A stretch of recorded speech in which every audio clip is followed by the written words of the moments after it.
오늘 여러분과 제가 은혜 받고자 하는 말씀의 제목은 말씀하시고 이루시는 하나님입니다. 우리 다 함께 큰 소리로 따라서 해보시기 바랍니다. 말씀하시고 이루시는 하나님. 하나님께서는 말씀하시고 약속하시고 그 모든 말씀을 이루어 가신다는 그 하나님에 대해서 우리가 말씀을 통해서 은혜 받고자 하는 것입니다. 우리가 신앙생활을 하면서 하나님에 대하여서 오해하는 것 중에 하나가 있는데, 그것은 하나님의 말씀에 대한 성취와 이루심입니다. 우리 인간은 일반적으로 아침에 한 말이라도 저녁에 바꾸는 연약한 존재들입니다. 말의 가변성, 즉 말이 변할 수 있는 존재라는 것입니다. 이것을 조변석계라고 사자성어로 말하는데, 조변석계, 아침 저녁으로 변하고 바뀐다는 것입니다. 따라서 우리 인간이 그렇다 보니까 하나님과 하나님의 말씀조차도 자연히 그럴 것이라고 생각하기도 하고 착각하기도 한다는 것입니다. 그러나 우리가 알고 있듯이 하나님은 그 속성 가운데 두 가지 사실이 있는데, 그것은 하나님의 불변성과 진실성입니다. 하나님께서는 말씀하시고 그 모든 말씀하신 것을 반드시 지켜나가시고 이루어나가시는 것입니다. 이것을 히브리서 기자는 그 말씀 6장에 그 뜻이 변하지 않는 것과 거짓말하실 수 없는 두 가지 사실이 하나님의 약속을 담보하는 속성이라고 하였습니다. 하나님의 약속을 담보하는 것이 무엇이냐? 바로 하나님께서는 그 뜻을 변하지 않는 것과 거짓말하실 수 없는, 우리 인간이 쉽게 말을 바꾼다고 하여서 하나님마저도 그러실 수 있을 거라고 생각하는 것은 크게 잘못 생각하는 것입니다. 하나님은 말씀하신 것을 하나님의 때에 반드시 이루어 가시는 하나님이십니다. 왜냐하면 하나님은 인생이 아니시라고 했습니다. 민수기 23장에 보니까 하나님은 인생이 아니시니 시건치 아니하시고, 그리고 말라기 3장 6절에 보면 하나님은 변혁지 아니하신다고 하였습니다. 그래서 하나님께서 구원 역사를 이래 가시는 방법은 먼저 하나님께서 말씀하시고 그 다음에 그것을 성취하시고 이루어 가시는 것입니다. 하나님께서 언제든지 말씀하시고 약속하시고, 그리고 그 약속과 하신 말씀을 이루어 가시고 성취하시는 것입니다.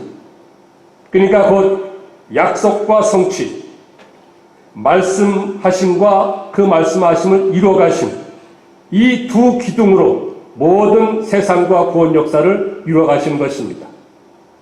다시 반복합니다.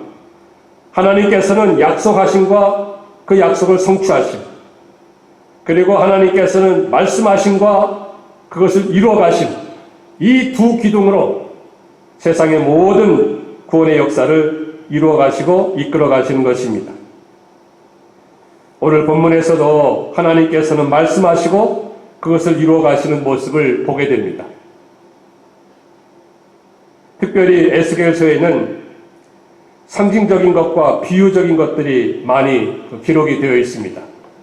예를 들어서 뇌생물이라든지 얼굴 모양, 사자 모양, 소 모양, 독수리 모양 등등의 뇌생물, 그리고 뇌바퀴, 그리고 뒷부분에 가서는 골짜기에 가득 찬 마른 뼈들, 그리고 성전에서 흘러나오는 그 강물, 이런 모든 것들이 다 비유적이고 상징적인 그런 말씀인 것입니다.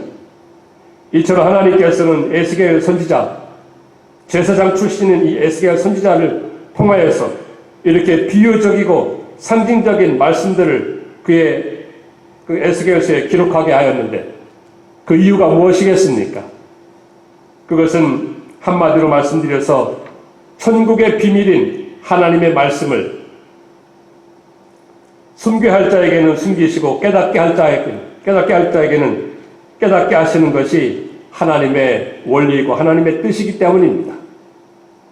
이것을 마태복음 13장 11절에 말씀하고 있습니다. 그렇기 때문에 오늘도 이 시간에도 귀에 있는 자는 성령이 교회들에게 하시는 말씀을 들을지어다 라는 말씀이 있게 되는 것입니다.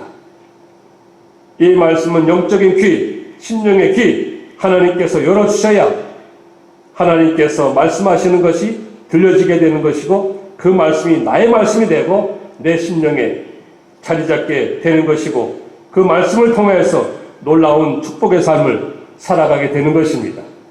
그러므로 오늘도 성령께서 우리 모든 마음들을 붙잡아 주시고 감동하여 주셔서 교회들에게 하시는 말씀이 들려질 수 있는 귀한 시간이 되기를 바라는 것입니다.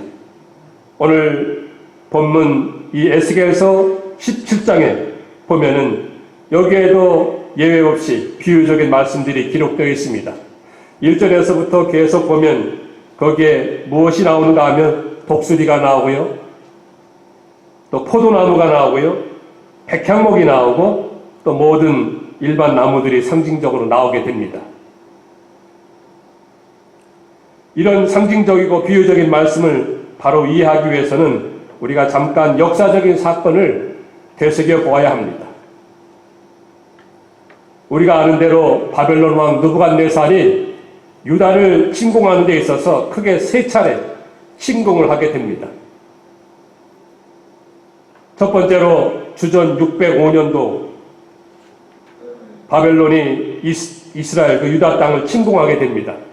그 침공하여서 성전의 귀한 물건들을 다 약탈해 갑니다. 그리고 많은 백성들을 포로로 잡아가는데 그 가운데 젊고 유능한 인재를 다 사로잡아갔습니다. 우리가 아는 대로 다니엘과 그 세 친구들 이때에 포로로 잡혀갔습니다. 그리고 7년 후에 주전 598년도에 2차적으로 바벨론이 침공을 또 합니다. 당시에 유다 왕이 누군가 하면은 여호와킨이라는 유다 왕이 있었는데 그 여호와킨이라는 유다 왕을 비롯하여서 유다 백성 중에 그 높은 귀족들 10,000명 이상을 포로로 또 잡아가게 됩니다. 그 가운데 하나가 바로 오늘 본문을 기록한 에스겔이라는 사람입니다. 에스겔이 2차 포로로 끌려가고 잡혀가게 되었던 것입니다. 그리고 11년 후에 주전 587년도에 다시금 바벨론이 마지막으로 침공을 하게 됩니다. 이때에 유다의 마지막 왕이 시드기야인데 그 시드기야가 바벨론을 등지고 배반하고 친애굽 정책을 쓰게 됩니다. 애굽을 통해서 애굽의 도움을 받아서 바벨론이 쳐들어오고 침공하는 걸 막아보겠다는 그런 정책을 썼는데 바벨론이 그것을 그냥 두지 않았습니다. 저들이 침공하여서 예루살렘을 함락시키게 됩니다. 유다 왕국이 패망하게 됩니다. 그 마지막 왕 시드기야를 포로로 잡아갑니다. 포로로 잡아가면서 그의 두 눈을 뽑고요. 쇠사슬로 꽁꽁 묶어서 바벨론으로 포로로 끌고 가게 됩니다. 성전이 불타버렸습니다. 성전이 무너뜨렸습니다. 성전뿐만 아니고 예루살렘 성벽도 다 회파시키고 온 땅이 이렇게 폐허를 만들게 되었던 것입니다.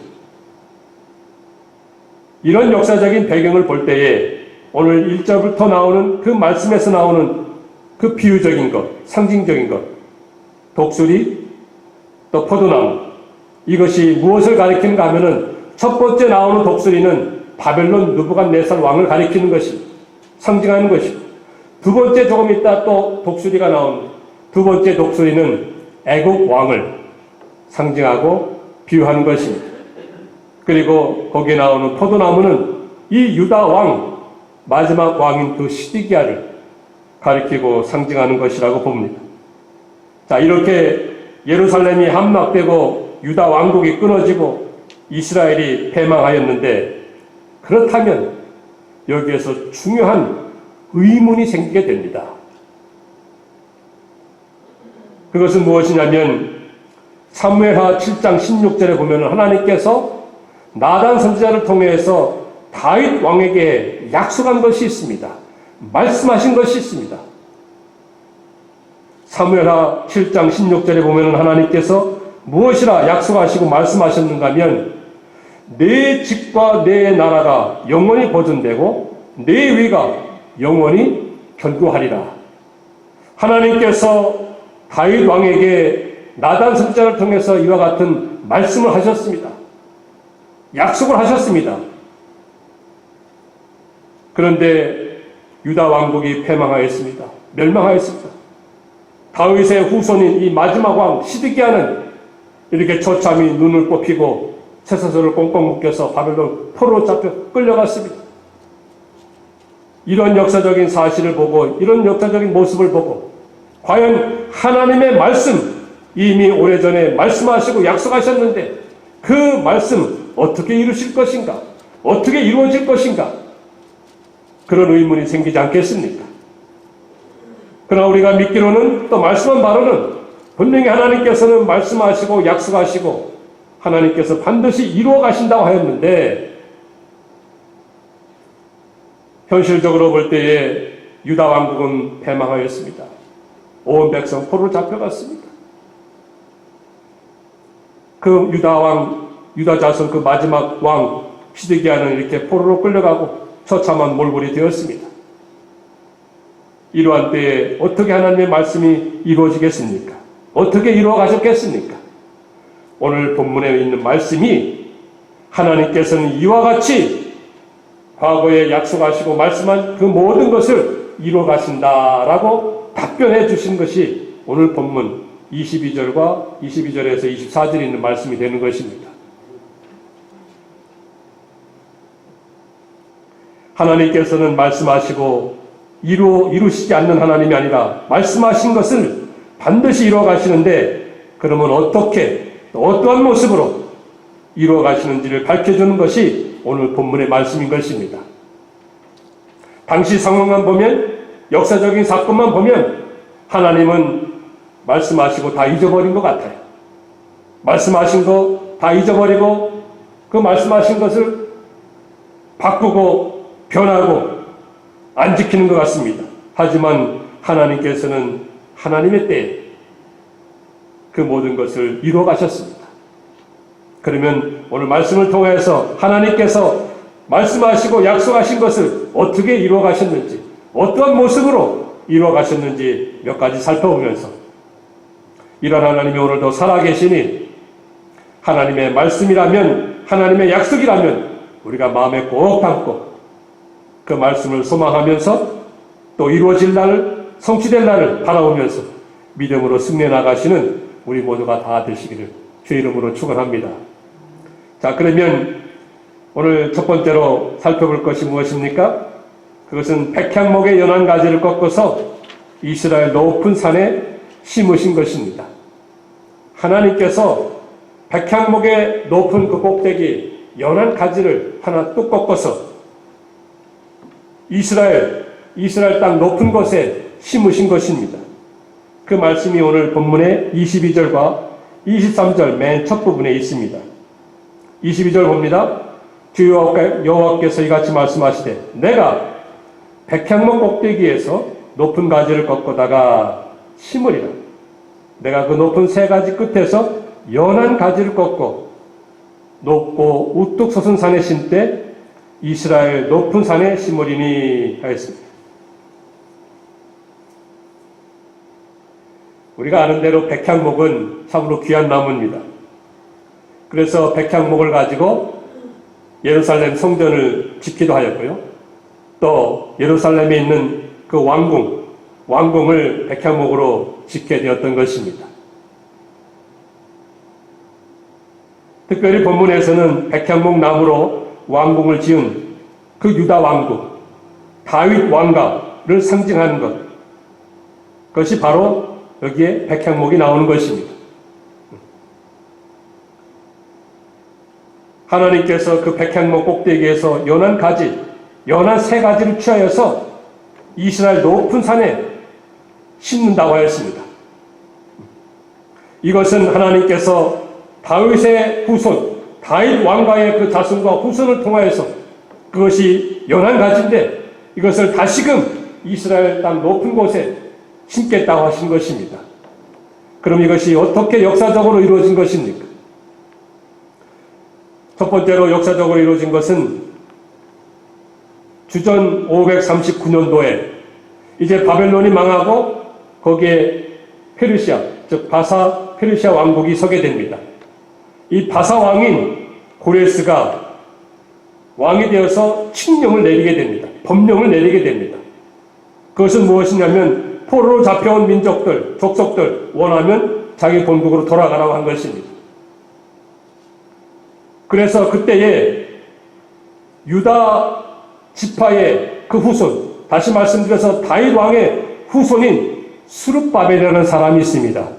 이 스룹바벨이 총독이 되어서 바벨론에 포로로 잡혀 있는 그 유다 백성들을 이끌고 다시금 유다로 오게 됩니다. 하나님께서는 그것을 연한 가지를 꺾어서 이스라엘 땅에 다시 심는 것으로 비유해서 말씀하셨습니다. 그것을 이루신 것입니다. 그래서 스룹바벨이 총독이 되어서 그 스룹바벨도 유다 자손의 다윗 왕가의 후손이었습니다.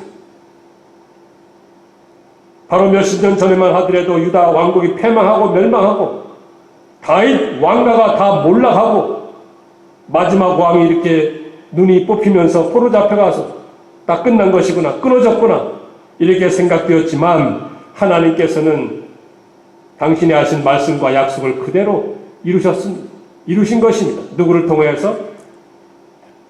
유다 자손 가운데 하나인 스룹바벨 총독을 통해서 바벨론에서 포로 잡혀 있는 그 유다 백성들 다시금 이끌어왔습니다. 그래서 그곳에서 이스라엘 나라를 유다 왕국을 다시금 회복시키고 재건하겠다는 그런 말씀으로 이루신 것입니다. 자, 이것은 마찬가지로 무엇을 가리키는가 하면은 영적으로 다윗의 후손인 예수 그리스도 메시아를 통해서 하나님 나라와 메시아 왕국을 세우시겠다는 그 말씀으로 실현하시고 이루어 가신 것입니다. 예레미야서 23장 5절을 보면은요, 보라 때가 이르리니 내가 다윗에게 한 의로운 가지를 일으킬 것이라.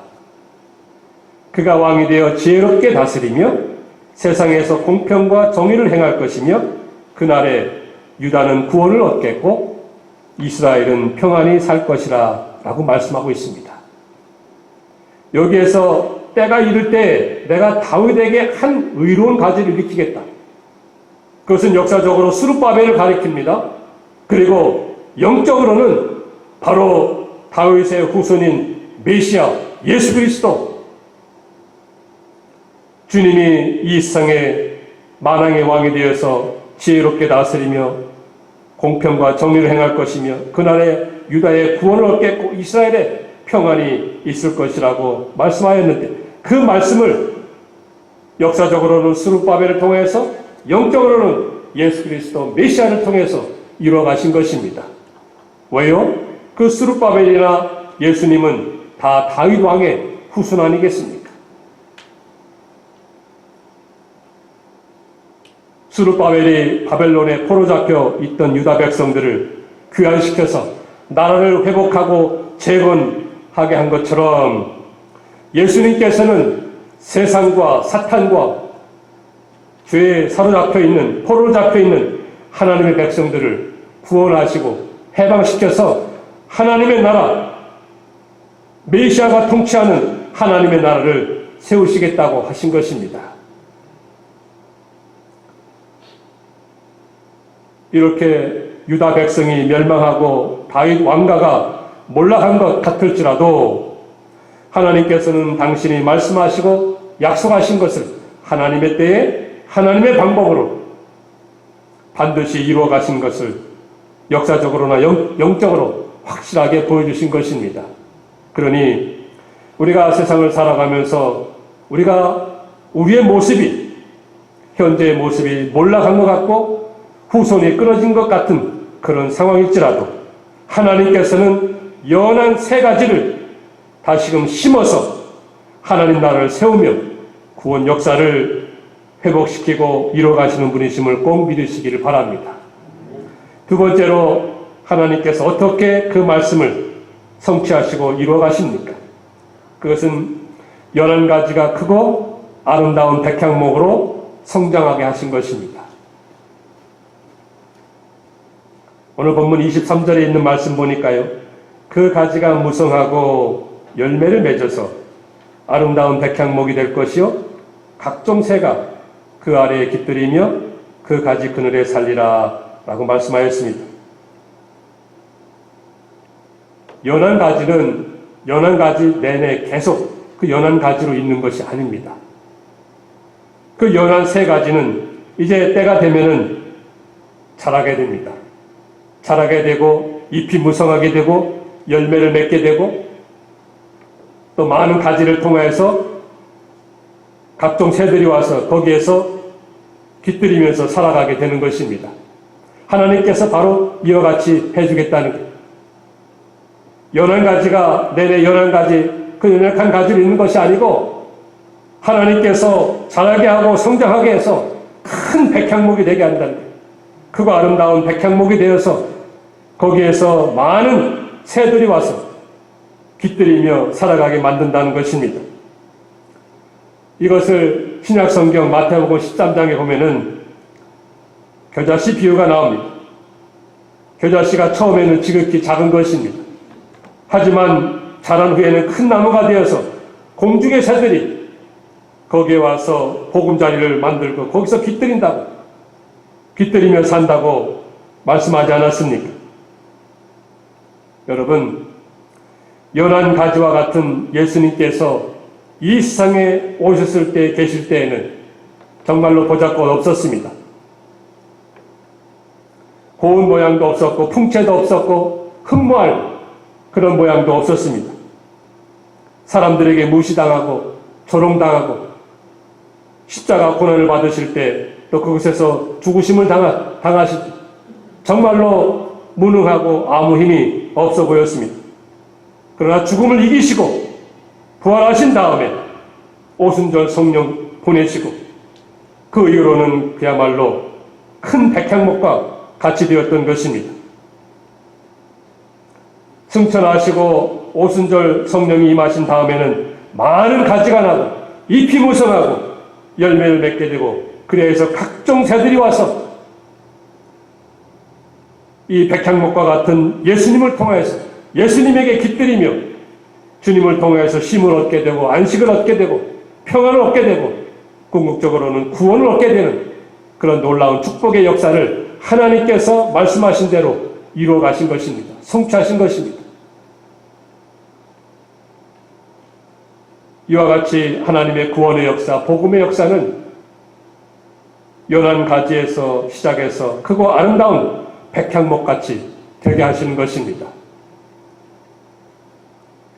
욥기서 8장 7절에 보면은 처음에는 연한 가지처럼 미약하지만 나중에는 심히 창백해 하시는 것이 하나님의 구원 역사입니다. 신약교회의 역사를 본다 할지라도 처음에는 예수님께서 12제자, 그 12제자가 이제 마가다락방 120명이 되었고 오순절 성령이 임한 다음에는 그야말로 크고 아름다운 백향목과 같이 되어서 놀라운 구원의 역사가 일어나게 되었습니다. 예루살렘뿐만 아니고 온 유대와 사마리아 땅끝까지 그 많은 구원의 열매, 축복의 열매 맺게 하시고 각종 새들과 같은 그런 각종 모든 사람들, 각양의 사람들, 각처의 사람들 다 이곳에 와서 구원을 얻게 하고 하나님의 축복을 얻게 하고 은혜의 삶을 살게 하는 것이 하나님의 구원의 역사, 하나님께서 말씀하신 그대로 성취하신 것 아니겠습니까? 그렇다면 우리 가정의 삶도 처음에는 미약하지만, 처음에는 보잘것없지만 연약한 연한 가지처럼, 하지만 후에는 하나님의 때에는 크고 아름다운 백향목이 되어서 하나님 나라의 귀중하게 쓰여지는 기둥들이 될 것임을 믿으시기 바랍니다. 그래서 우리 모든 가정들이 아름다운 백향목이 되게 하실 줄 저는 분명히 믿습니다. 우리 다 함께 외쳐볼까요? 우리 모든 가정들이 아름다운 백향목이 되게 하소서. 처음에는 연약한 가지일 것입니다. 하지만 하나님께서 내내 그렇게 두는 것이 아니고 하나님의 때에 하나님의 방법으로 반드시 크고 아름다운 백향목이 되게 하실 줄 믿습니다. 이런 믿음을 가지시기 바랍니다. 마지막으로 세 번째, 어떻게 하나님은 그 말씀을 이루어 가십니까? 하나님은 말씀하시고 그 말씀을 친히 이루어 가시는데 하나님의 능력으로 이루어 가시는 것입니다. 하나님의 놀라운 역사하심으로 이루어 가시는 것입니다. 오늘 본문의 24절의 말씀을 보면 하나님께서 어떻게 이루어 가시는지 말씀하고 있습니다. 24절의 말씀 보니까 들의 모든 나무가 나 여호와는 높은 나무를 낮추고 낮은 나무를 높이며 푸른 나무를 말리고 마른 나무를 무성하게 하는 줄 알리라 하였습니다. 높은 나무와 같은 그 당시 역사적으로 볼 때는 바벨론입니다. 아수르 같은 것입니다. 또 애굽 같은 나라입니다. 이런 바벨론이나 아수르, 애굽 같은 나라가 다 하나님 앞에서는 높은 나무와 같아요. 그 높은 나무를 어떻게 한다고 그랬습니까? 낮춘다고 했습니다. 하나님께서는 당신이 하신 말씀, 약속을 이루어가심에 있어서, 성취하심에 있어서 어떻게 해요? 높은 나무와 같은 바벨론, 애굽, 아수르, 저들의 교만함과 자만함과 우월감과 강포함과 이런 모든 것을 하나님께서는 낮춘다고 했습니다. 꺾어지게 한다고 했습니다. 낮추고 그리하여서 하나님께서는 당신이 하신 약속의 말씀, 그것을 이루어 가시는 것입니다. 또 반대로 낮은 나무는 높인다고 했습니다. 당시 유다 백성들이 바벨론 포로로 잡혀가 있으니 마치 낮은 나무와 같아요. 낮은 나무와 같이 보잘것없습니다. 연약합니다. 또 억압을 받고 있습니다. 무시당하고 있습니다. 하지만 하나님께서는 저들을 높인다고 했습니다. 역사적으로는 스룹바벨을 통해서 다시금 그 예루살렘, 이스라엘 땅으로 돌아오게 하지 않았습니까? 높여주신 거예요. 그곳에서 이스라엘 나라, 유다 나라를 회복하게 하고 재건하게 하셨던 것입니다.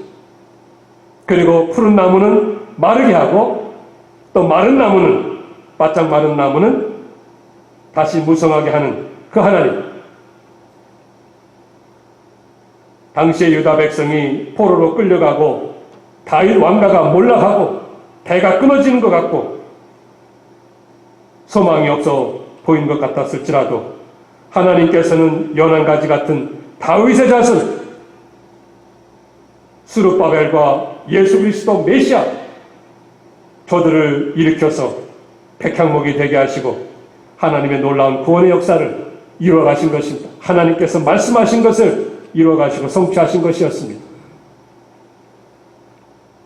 무너져가는 유다 왕국을 보면서 저들은 잠시 신앙이 흔들렸을 것입니다. 저들이 살아왔던 그 나라가 아니겠습니까? 어찌됐든지 간에 하나님을 섬기는 유다 백성들 아니겠습니까? 저들은 그렇게 생각하고 있었습니다. 그런데 처참히 바벨론에 의해서 온 나라가 폐허가 되고 성전이 무너지고 성벽이 파괴되고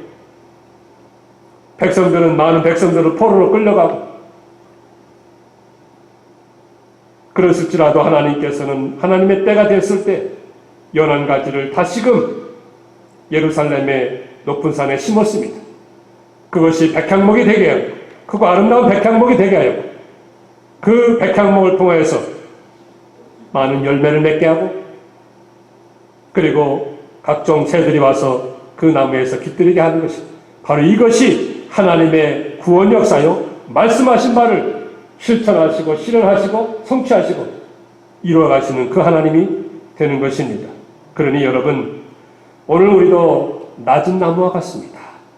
오늘 우리도 바짝 마른 나무와 같습니다. 소망이 없어 보이기도 할 것입니다. 그러나 우리가 알아야 할 것은 무엇입니까? 연한 가지를 하늘을 예루살렘에 시온에 다시금 심으시는 그 하나님, 그 연한 가지를 하나님의 때에 하나님의 방법으로 크고 아름다운 백향목으로 자라게 하시고 성장하게 하시고 세우신 그 하나님, 낮은 나무를 높여주시고 바짝 마른 나무를 회생시키시고 회복시키시고 번성케 하시는 하나님, 이렇게 하시겠다고 말씀하시고 그 말씀하신 것을 전능하심으로 이루어가시고 성취하시는 그 하나님, 우리가 꼭 믿어야 되겠습니다. 그러므로 인해서 오늘 맨 마지막에 무엇이라 하였습니까? 본문에 나 여호와는 말하고 이루느니라. 하나님께서는 분명히 말씀하십니다. 분명히 약속하십니다. 그러나 때가 될 때 하나님의 방법으로 반드시 그 모든 말씀을 이루어가시고 성취하시는 그 하나님이심을 우리가 꼭 믿고 이 세상에서 살아가시는 여러분 모두가 다 되시기를 주의 이름으로 축원합니다. 기도하겠습니다. 은혜와 사랑이 풍성하신 하나님 아버지, 비록 저희들의 모습이 유다 왕국과 같고 다윗 왕가와 같이 몰락한 것 같고 패망한 것 같고 연약하여서 소망이 없어 보이고 비참한 것 같지만 하나님께서는 하나님의 때에 반드시 연한 가지를 꺾어서 새롭게 이스라엘 높은 산에 심는다고 했습니다. 그 심겨진 연한 가지가 하나님의 때가 될 때 반드시 크고 아름다운 백향목이 되어서 잎이 무성하게 되고 많은 열매를 맺게 되고 각종 새들이 와서 보금자리를 만들고 깃들이게 하겠다고 하신 그 말씀을 저희들이 꼭 믿게 해 주시옵소서. 비록 지금의 모습은 어려운 모습이고 또 힘든 모습이라 할지라도 하나님께서는 반드시 하나님의 때에 저희들을 통해서 구원의 역사를 이루어 가시며 복음의 일을 해 나가시며 하나님의 나라를 세워 나가신다는 것을 분명히 깨닫고 하나님의 말씀과 하나님의 뜻과 하나님의 약속을 마음에 꼭 담고 승리하면서 살아갈 수 있는 주의 백성들 다 되게 해 주시옵소서. 이 모든 말씀 예수님 이름으로 기도하옵나이다. 아멘.